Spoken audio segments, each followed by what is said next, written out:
Mobile দ্বারা সবচেয়ে বেশি পাপ হয় চোখের গুনাহ। আমার মোবাইলে আমি হারাম কিছু দেখব না। আমার ফেসবুকে যদি কোনো ফ্রেন্ডের, কোনো বন্ধুর লিস্টে থাকার কারণে খারাপ কিছু আসে, ওকে আনফ্রেন্ড করে দিব। কোনো পেজ থেকে খারাপ কিছু আসে, ওটাকে আনফলো করে দিব। কোনো নিউজ পোর্টাল থেকে বাজে কিছু আছে, ওইটাকে ব্লক করে দিব। কোনো গ্রুপে থাকার কারণে খারাপ কিছু আসে, ওই গ্রুপ থেকে লিভ নিয়ে নিব। সোজা কথা, আমি হারাম থেকে বাঁচার জন্য চেষ্টা করবো, কারণ আল্লাহ বলেছেন ওয়ালা তাকরাবুজ জিনা, জিনার কাছেও যেও না। যুবক ভাইরা আমার, আপনি আজকে একটা আর্টিকেল পড়বেন, খারাপ নোংরা একটা নিউজ পড়বেন, একটা মেয়েকে নিয়ে বাজেভাবে একটা নিউজ করেছে একটা বই কোনো প্রতিষ্ঠান কিংবা কোনো বড় মিডিয়া, আপনি সেটা আজকে পড়লেন। কালকে একটা ভিডিওতে একটা মেয়ের অঙ্গভঙ্গি, তার শরীরের বিভিন্ন অঙ্গ প্রত্যঙ্গ দেখলেন, হারাম মজা নিলেন।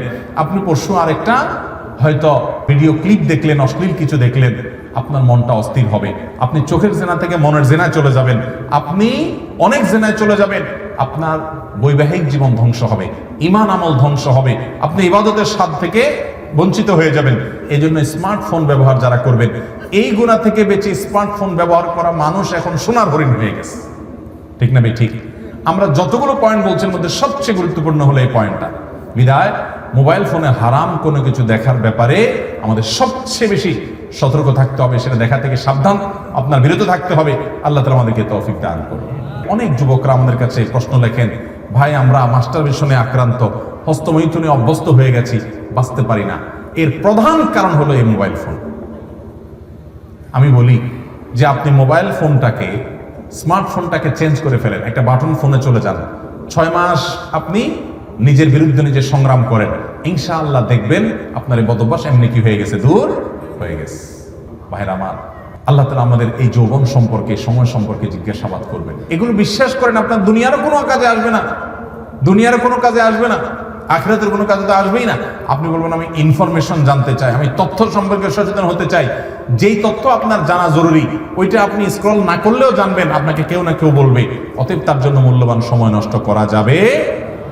আমরা গেমস খেলে নষ্ট করি। ভাইরা আমার, এই গেমস খেলতে গিয়ে মিউজিক শুনতে হয়, চোখের জেনা করতে হয়, মোবাইলের প্রতি আসক্তি তৈরি হয়, নানা রকমের গুনাহ এবং নাজায়েজ কাজে লিপ্ত হতে হয়। এই জন্য মোবাইল ব্যবহারে অতিরিক্ত সময় ব্যয় করা, ইউটিউবে, ফেসবুকে, গেমসে ঘন্টাকে ঘন্টা ব্যয় করা, এটা মোবাইল ব্যবহারের আদবের, শিষ্টাচারের খেলাফ এবং গুনাহের কথা। এটা করা যাবে না, নিয়ন্ত্রণ করতে হবে। বেশিরভাগ লোকই মোবাইল ব্যবহার করতে গেলে নিজের টাইমে নিয়ন্ত্রণ করতে পারে না। আল্লাহ তাআলা আমাদেরকে নিয়ন্ত্রণ করার তৌফিক দান করুন। একজন মুসলমান মোবাইল ফোন ব্যবহার করবেন, কিনবেন, কেন? তার উদ্দেশ্য কি হবে?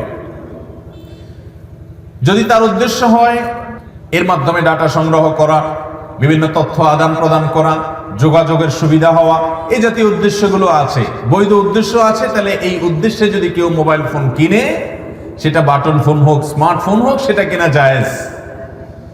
আর যদি কেউ ইবাদতের উদ্দেশ্যে এটা কিনে, কারণ ইন্নামাল আমালু বিন্নিয়াত, আপনি উদ্দেশ্য কি উদ্দেশ্য নিয়ে আপনি কিনেছেন সেটাই দেখার বিষয়। উদ্দেশ্য যদি সওয়াব আহরণ করা হয়, উদ্দেশ্য যদি হয় আল্লাহর পথের মাধ্যমে মানুষকে আহ্বান করা, উদ্দেশ্য যদি হয় এর মাধ্যমে নিজে ইলম অর্জন করা, উদ্দেশ্য যদি এখান থেকে কোরআন তেলাওয়াত করা, ভালো ভালো জিনিসগুলো গ্রহণ করা, হারাম থেকে বেঁচে থেকে এভাবে চলবেন, এই উদ্দেশ্য নিয়ে যদি আপনি করেন, তাহলে আপনার এই মোবাইল ফোন কেনাটা শুধু জায়েজ নয়, বরং ইবাদতে পরিগণিত হবে ইনশাআল্লাহ।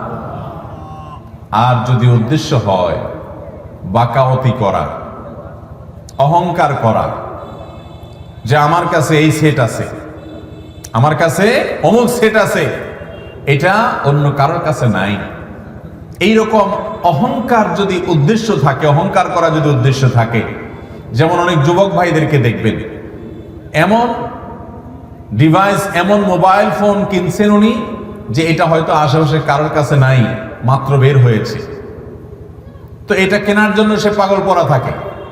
অনেক প্রবাসী ভাই আছেন, দেশে আসার সময় এমন সেট কেনার চেষ্টা করেন যে এটা এলাকাতে আর কেউ নাই। উদ্দেশ্য যদি এরকম থাকে যে এটা নিয়ে যখন যাব সবাই বলবে দেখি, আরে এই সেট তো আগে দেখি নাই, ও তাই নাকি নতুন আসছে, তাহলে নিজের একটা ভাবসাব জাহির হবে, নিজেরকে একটু কি হনুরে মনে হবে। এরকম অন্য সবার থেকে নিজেকে পৃথক করার জন্য, আলাদা করার জন্য, বিশেষ ব্যক্তি এটা প্রমাণ করবার জন্য, অহংকার করার জন্য, দেখাবার জন্য যদি হয়, তাহলে সেই মোবাইল ফোন কিনলে গুনাহ হবে, নাজায়েজ হবে, এবং এটার কারণে সে আল্লাহর কাছে জবাবদিহিতার মুখোমুখি হতে পারে। কারণ অহংকার করা, গর্ব করা, অন্যদের কাছ থেকে নিজেকে আলাদা করে বিশেষ প্রমাণ করার চেষ্টা করা, এটা মুসলমানের স্বভাব হতে পারে। ভাইরা আমার, তাইলে মোবাইল ফোনের এটার কেনার সময় উদ্দেশ্যের উপরে ভিত্তি করে 3 ধরনের বিধান চলে আসলো। কখনো এটি কিনা জায়েজ, যখন আপনি বৈধ কাজ করার জন্য ব্যবসা বাণিজ্য, চাকরি বাকরি, পারিবারিক আলাপ সালাপ এগুলো করবেন, যোগাযোগ করবেন, ডাটা আদান প্রদান করবেন, আপনার নিছক জায়েজ এবং বৈধ উদ্দেশ্য আছে, তাহলে এটা কিনা আপনার জন্য জায়েজ, সওয়াবও নাই গুনাহও নাই। আর যদি এটা কিনে আপনি কোনো নেক কাজ করবেন সে উদ্দেশ্য থাকে, এটা দিয়ে কোনো ইবাদত বন্দেগী ভালো কাজ করবেন এই উদ্দেশ্য থাকে, তাহলে এটা কেনাটা জায়েজ, শুধু না এটা কেনাটা সওয়াবের কারণও হতে পারে। আর এটা কিনে আপনি হারাম কাজ করবেন, এটা দিয়ে হারাম ফিল্ম দেখবেন, হারাম জিনিস দেখবেন, নেটে আজেবাজে বিভিন্ন জিনিস দেখবেন, এবং বিভিন্ন রকমের মেয়েদের ছবি ছেলেরা দেখবেন, মিউজিক সহ গান শুনবেন, বিভিন্ন নায়িকা গায়িকাদেরকে দেখবেন, এবং বিভিন্ন অপকর্ম করা যায় সেগুলো করবেন। এই রকম উদ্দেশ্য যদি থাকে, অথবা যেটা বললাম উদ্দেশ্য হয়তো সেগুলো নাই, কিন্তু আপনার উদ্দেশ্য হলো আপনি ভাবসাব জাহির করবেন, সবাই থেকে নিজেকে আলাদা করবেন, তাহলে সেক্ষেত্রে এই মোবাইল ফোন কেনাটাই আপনার এই অসৎ উদ্দেশ্যের কারণে আপনার জন্য গুনাহের কারণ হবে। আল্লাহ আমাদেরকে বেঁচে থাকার তৌফিক দান করুন। লিবাসুশ শোহরা, নবী করিম সাল্লাল্লাহু আলাইহি ওয়াসাল্লাম এটি পড়তে নিষেধ করেছেন। লিবাসুশ শোহরা কাকে বলা হয়? যে পোশাক মানুষ কেনেই এই উদ্দেশ্যে যে সবার থেকে আমি আলাদা কিছু হয়ে যাব। আমাদের দেশে এক সময় পাখির ড্রেসের কথা খুব বেশি শোনা যেত। ঈদের সময় মেয়েরা বাবা মার কাছে বায়না দেখতো যে আমাকে পাখির ড্রেস কিনে দিতে হবে। পাখির ড্রেস যদি কোনো বাবা মা কিনে দিতে না পারতেন, তাহলে অনেক মেয়ে আত্মহত্যার পথেও চলে গেছে, এমন ঘটনাও পেপার পত্রিকায় আসছে। ঠিক না ভাই? ঠিক। পাখির ড্রেসের প্রতি এত টান, এর কারণ কি?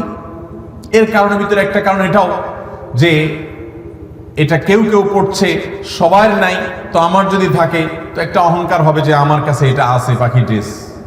এরকম যে কোনো পোশাক যদি কেউ এই উদ্দেশ্যে কিনে বা পরে যে সবাই থেকে আমি নিজেকে আলাদা করে ফেলবো, এটার মাধ্যমে আমি বিশেষ কিছু হওয়ার চেষ্টা করব, প্রসিদ্ধ হওয়ার চেষ্টা করবো, সবাই আমার দিক তাকিয়ে থাকবে, আল্লাহ মাফ করুক, এই উদ্দেশ্যে যদি সে কোনো পোশাক কিনে, নবী করিম সাল্লাল্লাহু আলাইহি ওয়াসাল্লাম এটাকে লিবাসুশ শোহরা বলেছেন, যে এটা দিয়ে সে নিজেকে আলাদা করলো, প্রসিদ্ধ করার চেষ্টা করছে, বিশেষ করার চেষ্টা করছে, তাহলে এটি কেনা, এটি পরিধান করা গুনাহের কথা।